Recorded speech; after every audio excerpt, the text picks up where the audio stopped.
आज spy universe को लेकर बात करेंगे। स्पाई यूनिवर्स को लेकर खबरें आ रही है।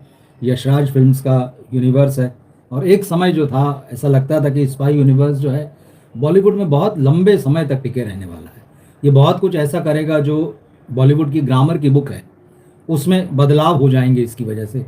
यशराज स्टूडियो और यशराज स्टूडियो के साथ में बॉलीवुड के तमाम बड़े सितारे, तो लगता था ऐसा। लेकिन जब पिछले साल धुरंधर रिलीज हुई और फिर इस साल जब धुरंधर का सीक्वल रिलीज हुआ, सीक्वल नहीं बल्कि पार्ट 2 रिलीज हुआ, उसने सब कुछ बदल कर रख दिया है।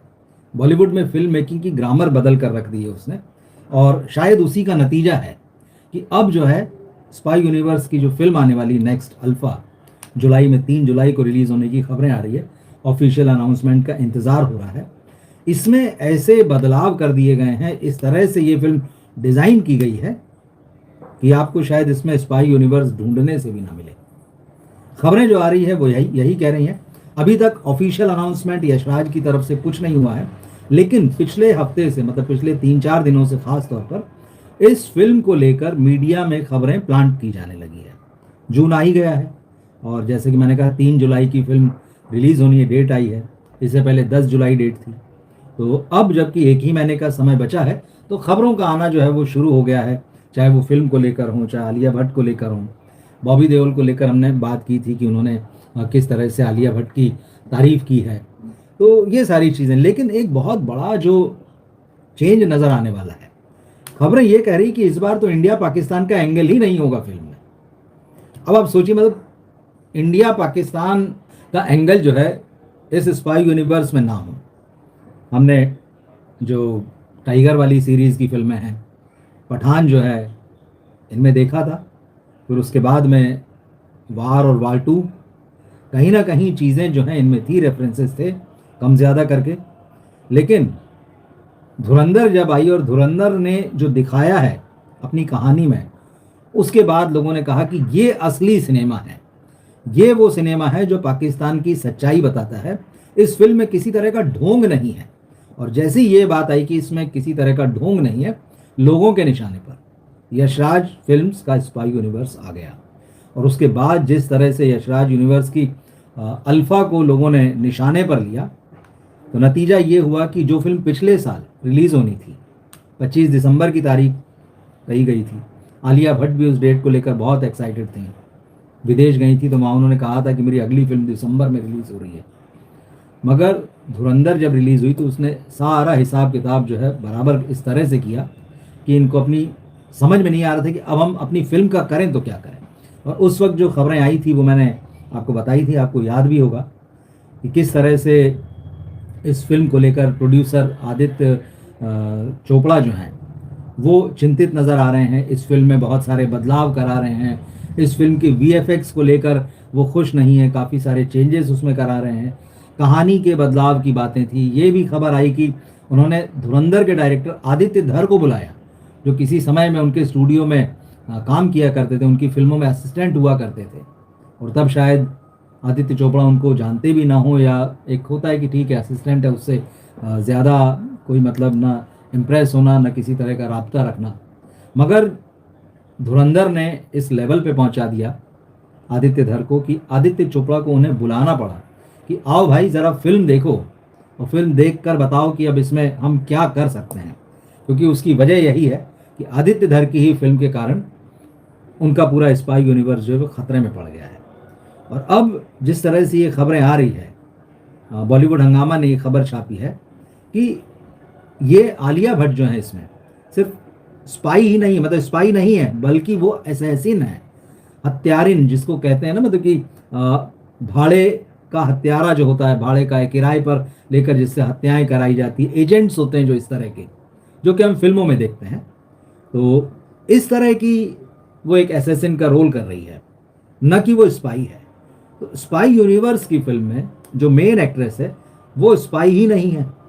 ये तो अपने आप में स्पाई यूनिवर्स पर एक बहुत बड़ा प्रश्न चिन्ह लग जाता है कि फिर क्या क्या ये जो बदलाव है वो अभी किया गया है धुरंधर के रिलीज होने के बाद में, धुरंधर 2 की बहुत बड़ी सक्सेस के बाद में, या फिर ओरिजिनली ही ये कहानी थी।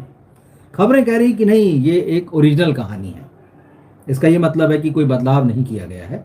ये ओरिजिनल कहानी है जिसमें ये सोचा गया कि फिल्म को एक तो स्पाई यूनिवर्स में हीरोइन सेंट्रिक बनाया जाए, और हीरोइन सेंट्रिक बनाए जाने के बाद में हीरोइन जो है उसको किलर मशीन की तरह दिखाया जाए।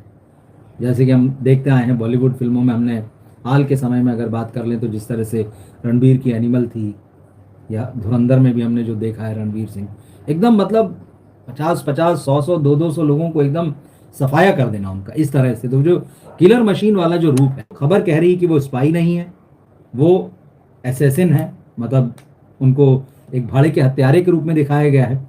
और कहानी जो सामने आ रही है उसमें यह है कि बॉबी देओल जो कि फिल्म के विलन हैं, वो आलिया का जो भी कैरेक्टर है इसमें, उसको पाल पोस कर बड़ा किया उन्होंने, उसको इस तरह से एकदम पेशेवर हत्यारे के रूप में तैयार किया है, उसको पेशेवर हत्यारा बनाया है। वो मिशन पर होती है या जो भी देखेंगे क्या होता है क्या नहीं। तो फिर सवाल ये उठता है कि शर्वरी वाघ का रोल क्या है।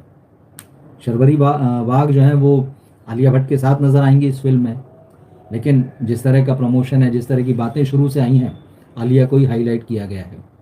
तो क्या ये जोड़ीदार हैं, या फिर अगर आलिया इस फिल्म में असैसिन है, भाड़े पर हत्याएं करने का अगर वो काम करती है, तो क्या शर्वरी वाघ वो स्पाई या वो एजेंट है जो उसको पकड़ने की कोशिश कर रही है। तो ये एक थोड़ा डिफरेंट टाइप का मामला हो जाएगा, जिस तरह का धूम में हम देखा करते थे। धूम में यही तो होता है कि जो चोर है या जो नेगेटिव है वो आगे है रेस में, और जिनको असली पुलिस वाला, जिनको हीरो होना चाहिए, वो लोग उस नेगेटिव या विलन का रोल करने वाले व्यक्ति के पीछे हैं। तो क्या अल्फा भी कुछ ऐसा है? अल्फा में कुछ ऐसा चेंज कर दिया गया कि एक किलर मशीन है, किलिंग मशीन है, वो कहीं काम पे लगी है, और एक जो इंडियन एजेंट या इंडियन स्पाई होना चाहिए वो उसको पकड़ने के लिए। तो देखना होगा कि क्या यहाँ पर धूम वाला पुट आपको दिखाई देता है इस कहानी में। अनिल कपूर भी हैं इस फिल्म में, इम्पॉर्टेंट रोल वो निभा रहे हैं। तो इन 4 कैरेक्टर्स की बातें अभी इस फिल्म को लेकर हो रही है, लेकिन सबसे पहली बात यही आ रही है कि इंडिया पाकिस्तान का वो वाला एंगल इस फिल्म में देखने नहीं मिलेगा। अब तक हम जो स्पाई यूनिवर्स की पिछली फिल्मों में देखते रहे हैं, और सलमान वाली टाइगर में तो मतलब लोगों का कहना है कि हद ही हो गई है। इंडियन जासूस और पाकिस्तानी जासूस, फिर एक दूसरे से प्यार हो जाना, फिर किसी दूसरे तीसरे देश में जाके घर बसा लेना, परिवार, फिर भी दोनों अपने अपने देश के लिए काम कर रहे हैं। फिर एक आखिरी वाली टाइगर में तो हमने देखा कि सलमान खान जो इंडियन स्पाई हैं वो पाकिस्तान के अंदर जाते हैं, पाकिस्तान की प्रधानमंत्री को बचाते हैं। इस तरह का भाईचारा जो है वो लोगों के गले नहीं उतरा है, और अब तो बिल्कुल नहीं उतर रहा है धुरंधर देखने के बाद, क्योंकि विकल्प नहीं था ना उस समय। उस वक्त समझ में नहीं आता, लगता तो था यार ये क्या दिखा रहे हैं, लेकिन लोगों के दिमाग में एग्जैक्ट था नहीं कि क्या होना चाहिए। और आदित्य धर ने जब धुरंधर बनाई तो उन्होंने तस्वीर एकदम साफ कर दी कि अगर पाकिस्तान के खिलाफ किसी मिशन पर फिल्म होनी चाहिए तो कैसी होनी चाहिए। और शुरू में भले ही आलोचनाएं वगैरह हुई, लेकिन अभी 2 दिन पहले मैं पढ़ रहा था, पाकिस्तान के कोई सीनियर जर्नलिस्ट हैं, वो कराची लियारी में उनका बचपन गुजरा है, पुराने दिन गुजरे हैं, तो उन्होंने कहा कि यार कमाल की फिल्म और एकदम सच दिखाया है आदित्य धर ने, जैसा था वैसा ही दिखाया है। तो आप सोचिए कि जो बाशिंदा वहाँ पला बड़ा हो, जो वहाँ पर रहा हो, वो ये कह रहा है कि भाई सच दिखाया है। अब बहुत सारे अपने अपने लोगों के विचार होते हैं, लेकिन एक पुष्टि तो होती है, एक तरीके की मुहर तो लगती है। तो अब ऐसी फिल्म देखने के बाद में लोग बिल्कुल इंटरेस्टेड नहीं है कि भारत पाकिस्तान मिलिट्री मामले में कम से कम भाईचारा उसका देखने को मिले, किसी भी तरह के मिशन जो स्पाई यूनिवर्स में आपको दिख रहे थे। तो सवाल है कि क्या अब भविष्य में ये मिशन नजर नहीं आएंगे, और अगर ऐसा है तो सवाल ये है कि फिर क्या स्पाई यूनिवर्स किस तरह से बचा रहेगा। स्पाई यूनिवर्स का बचे रहने का मेरे हिसाब से एक ही तरीका है, आप धुरंधर से बड़ी फिल्म बनाइए, आप धुरंधर से ज्यादा ब्रूटल फिल्म बनाइए, धुरंधर से ज्यादा पोल खोलने वाली फिल्म बनाइए, रॉ एंड रियल जितने हो सकते हैं। और एक और चीज, अब जो दर्शक हैं सिनेमा के, वो 60 पार के सो कॉल्ड जवान हीरोज को देखना नहीं चाहते हैं। साइड में कीजिए, उनको हटाइए, बाजू में हटाइए, नए चेहरे लेकर आइए। और यशराज फिल्म्स की तो पहचान थी एक वक्त में कि वो नए चेहरों को लॉन्च करता है, नए टैलेंट के साथ काम करता है, और वहां पर काम कर लेने का मतलब एक बड़ी उपलब्धि हुआ करता था, और एक तरीके से स्टारडम की गारंटी हुआ करता था। तो जब वो पहचान थी उसकी, तो फिर अचानक जिस तरह से पिछले कुछ वर्षों में डाउनफॉल देखने को मिला है, वो स्पाई यूनिवर्स को जो तगड़ा झटका मिला है धुरंधर से, उससे काफ़ी सारी चीज़ें साफ हो गई हैं और मुझे लगता है कि जो वाईआरएफ के जो भी सर्वा हैं, जो भी उनके, एक तो आदित्य चोपड़ा तो हैं ही, बाकी जो भी डिपार्टमेंट होंगे उनके, वहाँ जो कुछ भी लोग अपना दिमाग लगाते हुए बैठते होंगे, तो उनको काफ़ी कुछ अब सोचना पड़ेगा कि किस तरह से। और मुझे लगता है कि अगर आलिया भट्ट इस फिल्म में किसी तरह की स्पाई नहीं है, इस फिल्म में किसी तरह का इंडिया पाकिस्तान नहीं है, और ख़बर यह है साथ में कि भाई जो इस फिल्म में क्या रोल निकल के आएगा आलिया का, क्या वो सिर्फ जो है असैसिन ही रहेंगी या फिर उनका कुछ कैरेक्टर चेंज होगा, उनका जिसको कहते हैं कि हृदय परिवर्तन होता है कहानियों में, क्या वैसा कोई हृदय परिवर्तन होगा। फाइनली ये है इस फिल्म में कि ये फिल्म इंडिया के दुश्मनों से लड़ती हुई नजर आएगी। इस फिल्म में जो कैरेक्टर्स हैं वो हिंदुस्तान के दुश्मनों को ठिकाने लगाते हुए नजर आएंगे। अब किस तरह से आएंगे, किस अंदाज में आएंगे, क्या इस फिल्म को देखते हुए लोग धुरंधर को भूल पाएंगे, क्योंकि बहुत बहुत बड़ी लाइन खींच दी है धुरंधर ने और धुरंधर 2 ने। जब मैं धुरंधर कह रहा हूं तो आप ही मानिए कि मैं अलग अलग बात नहीं कर रहा हूं, दोनों फिल्म को कंबाइंड करके जो है उसकी बात कर रहा हूं। तो धुरंधर मतलब दोनों एक ही फिल्म है। तो यहाँ पर इंडिया जो है इस फिल्म में खुद अकेला अपने दुश्मनों को ठिकाने लगाता हुआ जो है वो नजर आएगा।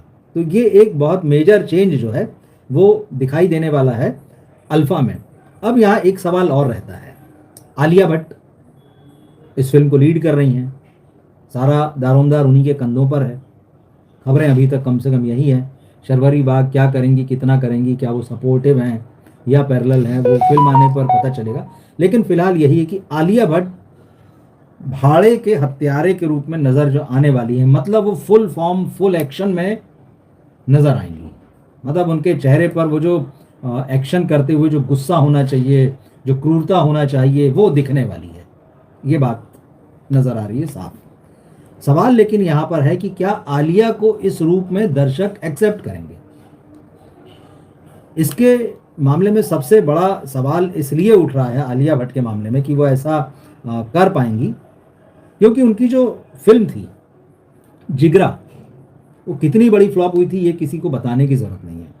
और उस फिल्म में आलिया भट्ट को जिस तरह से एक्शन गर्ल के रूप में पेश किया जा रहा था, और फिल्म की रिलीज से पहले, और फिल्म में भी कुछ इस तरह का डायलॉग था, Amitabh Bachchan angry young man, वहाँ जो खड़ा करने की, उस पेडेस्टल पर जो खड़ा करने की कोशिश थी, वो औंधे मुंह गिरी। मतलब उस फिल्म में आलिया अपने भाई को बचाने के लिए जाती हैं, आई थिंक थाईलैंड या इंडोनेशिया ऐसी कोई कंट्री थी। तो जब वो जाती हैं तो वो भाई एक्शन नहीं करता है, आलिया फुल एक्शन में। लोगों ने बड़ा मजाक उड़ाया क्योंकि उस एक्शन अवतार में आलिया जमती ही नहीं है। उनकी कद काठी एकदम दुबली पतली सी लड़की, ना उनके चेहरे पर उस तरह के एक्सप्रेशन आते हैं, ना उनको देख कर लगता है कि ये कोई एक्शन कर सकेगी। जो एक्शन दिए भी गए थे उसमें भी लोगों को मजा नहीं। अब क्या होगा जब आप एक्शन कर रहे हैं, भाई आप तो दुबले पतले छरहरे से हैं, सामने जो दिखता है उसमें जिसके साथ आप हैंड टू हैंड कॉम्बैट चल रहा है, वो हट्टा कट्टा ऊंचा पूरा, दर्शक नहीं पचाते हैं अब इस चीज को।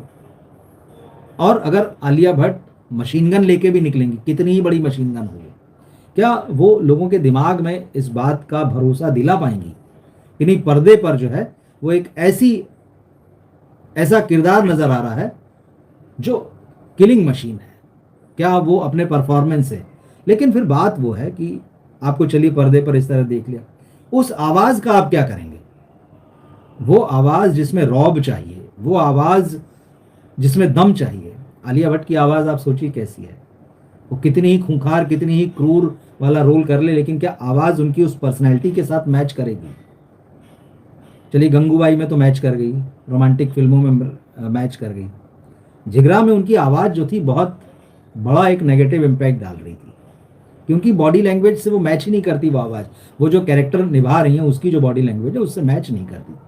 और यहाँ भी लगभग जो है इस तरह का खतरा जो है मुझे लगता है कि ये हो सकता है। तो आलिया भट्ट के लिए ये बहुत बड़ा टेस्ट होने वाला है 3 जुलाई को। 3 जुलाई को जब फिल्म रिलीज होगी तब हम देखेंगे। एक और खबर आ रही है, मतलब अब खबर क्या कहिए, गॉसिप ही कहिए, अभी तक जब तक ऑफिशियली अनाउंस नहीं होता है, क्योंकि यशराज फिल्म्स जो है अपनी यूनिवर्स में जो सरप्राइज देता है दर्शकों को कि कोई अचानक से एक नया हीरो, मतलब उसी यूनिवर्स का कोई एक्टर नज़र आ जाएगा या किसी और को ले आएंगे। ये खबर है, ये कहा जा रहा है मीडिया में, शाहरुख खान और ऋतिक रोशन ये दोनों अल्फा में नज़र आ सकते हैं सरप्राइज एलिमेंट के रूप में। तो क्या ऐसा होगा? और अगर ऐसा होगा भी मान लीजिए, तो क्या सिर्फ इनको देखने के लिए ऑडियंस जाएंगे? जबकि स्पाई यूनिवर्स पर अपने आप में सवाल लगा हुआ है, सवालिया निशान लगा हुआ है। तो अगर ऐसी फिल्म जिसमें शाहरुख खान या ऋतिक रोशन कैमियो रोल कर दें, 2 मिनट का, 5 मिनट का, 15 मिनट का भी मान लीजिए,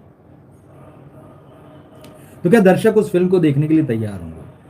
अभी कुछ दिन पहले राजा शिवाजी रिलीज हुई थी। रितेश देशमुख ने बॉलीवुड स्टार्स के साथ फिल्म बनाई। वहां पे 2 मिनट का सलमान खान का कैमियो करा दिया कि सब बॉलीवुड से सितारे लिए और फिर सलमान को भी 2 मिनट उतार दिया। तो क्या उससे फिल्म हिंदी में चल गई? नहीं चली। मराठी में उसने जो कमाल किया, जो बॉक्स ऑफिस कलेक्शन किया, वही उसकी उपलब्धि है। क्योंकि अगर हिंदी में चली होती तब तो ये माना जाता कि बॉलीवुड के जिन स्टार्स को लिया उनके पावर ने काम किया, सलमान खान दिखाई दिए थोड़ी देर के लिए, उसने वर्क किया। ऐसा कुछ नहीं हुआ। मराठी के लिए उस फिल्म का चलना एक बहुत अलग विषय है, उसका एक अलग एनालिसिस है। तो ये बात साफ है कि आप बड़े से बड़े स्टार को, सुपरस्टार को ले आइए, उसके कैमियो से कोई खास फर्क नहीं पड़ता, बल्कि नहीं ही पड़ता है। और कई बार तो ये होता है कि कहानी से ऑडियंस जो है वो डाइवर्ट हो जाते हैं, पूरा ध्यान जाता है, अरे वो कैमियो। आप पठान में देख लीजिए, ठीक है, पठान को जिस भी तरीके से प्रमोट किया गया है, शाहरुख खान का कमबैक और वो जो सारी चीज़ें थी, लेकिन जब बात होती तो वो सलमान खान का कैमियो जो है वो बड़ा इंपॉर्टेंट रोल ले लेता है बातचीत में। अरे लोग याद रखते हैं सलमान खान ने कैमियो किया था, तो बात ही खत्म हो गई फिर तो क्या ऐसा भी रिस्क इस फिल्म में लिया जाएगा, ये हम देखेंगे। तो अभी तो खबरों के आने की शुरुआत हुई है और ये शुरुआत ही ये सवाल उठा रही है कि क्या अल्फा की कहानी, क्या अल्फा का यूनिवर्स बदल दिया गया है? और अल्फा का यूनिवर्स अगर स्पाई यूनिवर्स जो है बदल दिया गया है मान लीजिए अल्फा से, तो फिर स्पाई यूनिवर्स रहा कहाँ? कुछ और फिल्में थी जिनका मामला ये था कि भाई स्पाई यूनिवर्स जो है वो आगे बढ़ने वाला है। जब पठान हिट हो गई तो उसके बाद बहुत सारी खबरें चली कि टाइगर वर्सेस पठान फिल्म बनने जा रही है, लेकिन बस वो सिर्फ शुरुआती अफवाहों की तरह रही और उसके बाद उस फिल्म में दम तोड़ दिया, कुछ नहीं हुआ। वार 2 इस स्पाई यूनिवर्स की जो लास्ट फिल्म रिलीज हुई, उसका बॉक्स ऑफिस पर जो बुरा हाल हुआ वो भी सबने देखा। तो स्पाई यूनिवर्स यशराज फिल्म्स के लिए भले ही एक कमा के देने वाला बड़ा यूनिवर्स है, कमा के देने वाली फिल्में रही हैं, लेकिन एक बात साफ है कि इन फिल्मों की नॉवेल्टी जो है वो ख़त्म हो चुकी है। कम से कम लास्ट वार 2 तक तो देखते हुए यही लगता है। अब ये जो नया एक्सपेरिमेंट आ रहा है कि जिसमें हीरोइन जो है वो किलिंग मशीन है, स्पाई नहीं है, तो फिर कौन स्पाई है क्या, वो देखेंगे तब पता चलेगा। लेकिन एक बात साफ है कि लोगों ने यशराज फिल्म्स को खूब अच्छे से ये याद दिला दिया कि आप कहानियों को दोहरा दोहरा के इधर का उधर करके आप चला नहीं सकते हैं, या पाकिस्तान के साथ आप फ्रेंडली बनकर जो है बहुत ज़्यादा मतलब अब तो लोगों को बिल्कुल अपनी तरफ से नहीं खींच सकते हैं। अब देखना होगा खबरें क्या आती है कि क्या अल्फा में धुरंधर की रिलीज़ के बाद में बहुत सारे चेंजेस किए गए हैं, बहुत कुछ क्या कहानी में बदलाव किए गए हैं, क्या एडिट में काफ़ी कुछ चेंज किया गया, और इन सबसे बढ़कर जो है मामला रहेगा वीएफएक्स का। वीएफएक्स कैसा है? क्योंकि चाहे टाइगर सीरीज की तीसरी फिल्म रही हो या फिर वार 2 रहा हो, इनके वीएफएक्स की बहुत तगड़ी आलोचना हुई। और वार 2 का तो ट्रेलर आया था, टीजर आया था, तभी से पब्लिक ने धोना शुरू कर दिया था कि आप क्या मजाक कर रहे हैं, ऐसा वीएफएक्स होता है क्या? ये बहुत बड़ा टेस्ट है। मुझे लगता है कि इस फिल्म के साथ में कि भाई ये जो फिल्म जिसमें कि उन्होंने बदलाव किए कि नहीं मुझे नहीं पता, लेकिन जिस भी तरह से ये फिल्म बनाई है, जिस भी तरह से उनका ये कॉन्सेप्ट है कि जो हीरो सेंट्रिक से हटकर हीरोइन सेंट्रिक बना देना फिल्म को, क्या ये वर्क कर पाएगा? और क्या बगैर पाकिस्तान के सपोर्ट या प्रो पाकिस्तानी हुए वो कितने आगे तक जा सकते हैं, कितना हार्श फिल्म बना सकते हैं, कितनी हार्ड हिटिंग फिल्म बना सकते हैं, कितनी रॉ फिल्म बना सकते हैं। ऐसी फिल्म जो अगर धुरंधर से आगे ना भी निकले तो कम से कम धुरंधर के बराबर तो खड़ी रहे। ये बहुत बड़ा चैलेंज है और स्पाई यूनिवर्स को बचाना, ये फिल्म उसके लिए आप कह सकते हैं जिसको कहते हैं ना कि चाबी किसी चीज़ की होना, तो ये फिल्म उसकी की साबित हो सकती है। इसमें उन्होंने जो एक्सपेरिमेंट कर लिए होंगे, जो चेंजेस किए होंगे, अगर वो वर्क करते हैं तो आदित्य चोपड़ा के सामने एक बड़ी राहत रहेगी कि उनकी फिल्म को दर्शक एक्सेप्ट कर रहे हैं। क्या क्या बदलाव उन्होंने किए हैं वो उनको नोट कर चुके होंगे निश्चित रूप से, और फिर वो आगे उनको या उनके जैसी बाकी चीज़ों को अप्लाई करने की कोशिश कर सकते हैं। तो ये एक फ़िल्म जो है बड़ी फ़िल्म होने वाली है, 3 जुलाई को रिलीज़ होगी। ऑफ़िशियली हालाँकि अभी कुछ भी अनाउंस नहीं हुआ है, लेकिन खबरें आना शुरू हो गई। तो अब जैसे-जैसे जो भी खबरें आएँगी हम उसके अपडेट आप तक लेकर आएँगे। इस बीच जैसे बॉबी देओल की जो एक खबर बताई थी कि भाई उन्होंने आलिया भट्ट की और रणबीर कपूर की बड़ी तारीफ़ की है, और जबकि इस फ़िल्म की शूटिंग की जब बात थी अल्फ़ा की, तब ये आ रहा था कि आलिया के साथ उनका जो मामला है, पूरा इक्वेशन जो है बहुत ठीक नहीं, क्योंकि आलिया काम में बहुत इंटरफियर करती हैं या कर रही थी। बॉबी देओल के भी जो सीन थे, उसको लेकर भी उनके कुछ इंटरफियर की बातें और चर्चाएँ थी। बॉबी देओल ने आपकी अदालत में आकर इस तरह के जब सवाल हुए, तो वहाँ जवाब दिया है कि ये सारी बातें जो है गलत हैं, ऐसा कुछ नहीं है। उन्होंने कहा कि मेरे पास भी जो है मेरे दोस्तों के कुछ स्क्रीनशॉट्स आए न्यूज़ वगैरह की, तब मैंने देखा और उनका मुझे पता नहीं कि भाई वही लोग वेल्ले बैठे हैं जो हर बार ये लोग कहते हैं कि लोगों को और कोई काम नहीं है, खाली बैठे हैं, तो वो लोग इस तरह की चीज़ें करते हैं। तो देखते हैं इसकी जो रियलिटी है, वो फ़िल्म आते-आते तक जो है वो सब सामने आ जाएगी। कुछ भी छुपा हुआ नहीं रहता, ये बात सच है। तो हम इस पर भी नज़र रखेंगे, क्या होता है, कैसे होता है। शर्वरी वाघ को कितना इसमें स्क्रीन प्रेज़ेंस मिला है, उनका कहानी में कितना इम्पोर्टेंट रोल है, इस पर भी नज़र रहेगी। उनकी एक फ़िल्म आने वाली है अभी इम्तियाज़ अली की, मैं वापस आऊँगा। तो ये फ़िल्म चल जाती है तो फिर शर्वरी को अल्फ़ा से फ़ायदा होगा, क्योंकि इस फ़िल्म में अगर उनको नोटिस किया गया, तो दर्शक निश्चित रूप से अल्फ़ा में भी उनको नोटिस करेंगे, और जो यशराज का जो पीआर होगा, उसकी भी स्ट्रेटजी थोड़ी बदलेगी। अभी जो कि पूरी तरह से आलिया सेंट्रिक नज़र आती है, वो कहीं न कहीं जो है फिर उनको शर्वरी वाघ के साथ शेयर करते हुए नज़र आ सकती हैं। तो देखेंगे क्या होता है। तो शर्वरी के लिए भी ये इम्पोर्टेंट मौका है। एक फ़िल्म अभी आएगी इस महीने, और एक फ़िल्म जो है वो अगले महीने आने जा रही है, और दोनों बड़ी फ़िल्म है। इम्तियाज़ अली की फ़िल्म भी बड़ी है, और संयोग देखिए वहाँ भी भारत-पाकिस्तान है। क्रॉस बॉर्डर लव स्टोरी नहीं है, जैसा कि इम्तियाज़ अली ने कहा है। ये पार्टीशन के पहले की लव स्टोरी है, जिसमें वेदांग रैना और शर्वरी वाघ एक यंग कपल के रूप में, हो सकता है टीनेज भी हों, तो वहाँ नज़र आएंगे। और फिर देश का विभाजन होता है, और फिर लड़का चूँकि सिख पंजाबी है, वो इस तरफ आ जाता है, मगर लड़की जो है मुस्लिम है और बॉर्डर के उसी तरफ रह जाती है।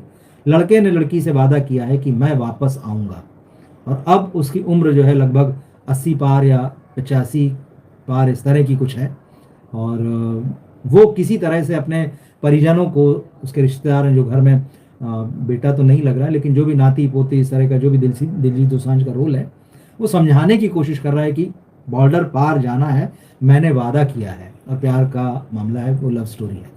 तो देखेंगे शर्वरी उस फिल्म में भी, वहाँ भी इंडिया पाकिस्तान है। अब स्पाई यूनिवर्स में इंडिया पाकिस्तान है कि नहीं पता, लेकिन कहीं ना कहीं जब ये बात है कि हिंदुस्तान जो है वो अकेले ही दुश्मन देश के दांत खट्टे करेगा, तो अब यहाँ दुश्मन देश कौन है, यहाँ दुश्मन के एजेंट्स कौन है, देखेंगे। तो शर्वरी के लिए इम्पोर्टेंट मौका है। आलिया को तो साबित करना है। आलिया की जिस तरह से जिगरा फ्लॉप हुई थी और लोगों ने उनको एक्शन में बिल्कुल नकार दिया था, तो क्या यहाँ पर जो शिव रबेल जो इस फिल्म के डायरेक्टर हैं अल्फा के, क्या उनको उस तरह से प्रेजेंट कर पाएंगे कि अवतार में एक्सेप्ट कर सकें। तो ये कुछ ज़रूरी बातें थी, मैंने सोचा इनको आपके साथ शेयर करना चाहिए।